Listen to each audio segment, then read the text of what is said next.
ఇందులో చూసుకుంటే ఈ డాక్టర్లు ఎవరైతే అల్ఫలా యూనివర్సిటీలో పనిచేస్తున్నారో వీళ్ళందరూ కూడా జమ్మూ అండ్ కాశ్మీర్‌కి చెందిన డాక్టర్స్. వీళ్ళంతా కూడా గవర్నమెంట్ మెడికల్ కాలేజెస్‌లో చదివిన వాళ్ళు. యెస్. అంటే హైలీ క్వాలిఫైడ్. వీళ్ళందరూ కూడా చాలా కష్టపడి ఎంట్రన్స్ ఎగ్జామ్‌లో రాసి, నీట్ ఇలాంటి ఎగ్జామ్‌లో రాసి గవర్నమెంట్ సీట్‌లో తెచ్చుకొని వీరు ఈ విధంగా మొత్తం భారతదేశం అంతా కూడా ఏవైనా ఈ విధమైన బ్లాస్టింగులు, విస్ఫోటనాలు కలుగజేసి ఒక సంచలనం సృష్టించాలన్న దీంతో వీళ్ళందరికీ కూడా ఒక ఆపరేటర్ ఎవరైతే ఉన్నాడో అతను టర్కీ నుంచి ఆపరేట్ అవుతున్నాడని ప్రస్తుతం తెలిసిన విషయం. యెస్. టర్కీలో ఉన్న ఒక ఆపరేటర్ అతని యొక్క కోడ్ నేమ్ వచ్చేసి ఉకాసా. యుకేఏఎస్ఏ. అంటే అక్కడి భాషలో దాన్ని స్పైడర్ అంటే సాలెపురుగు. అవును. ఆ విధమైన కోడ్ నేమ్‌తో వీళ్ళని ఆపరేట్ చేస్తూ అతనొచ్చాడు.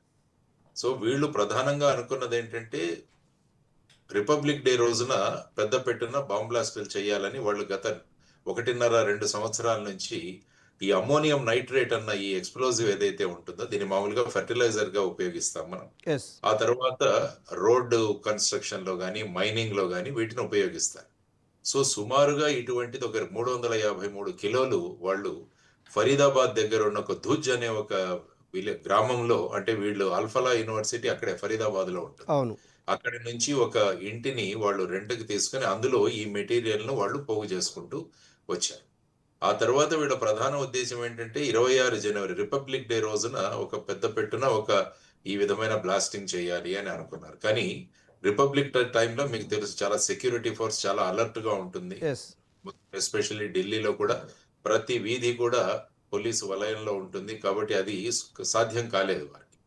ఆ తరువాత ఇప్పుడు నవంబర్ 25 ఏదైతే అయోధ్యలో కాషాయ ధ్వజం ఆహ్, మందిరం మీద ప్రతిష్ఠిస్తున్న రోజు, ఆ యెస్. రోజు అక్కడ చేయాలి అన్నది వాళ్ళదొక సంకల్పం. అదీ కాకుంటే డిసెంబర్ 6 ఏదైతే బాబ్రీ మస్జిద్ అవును.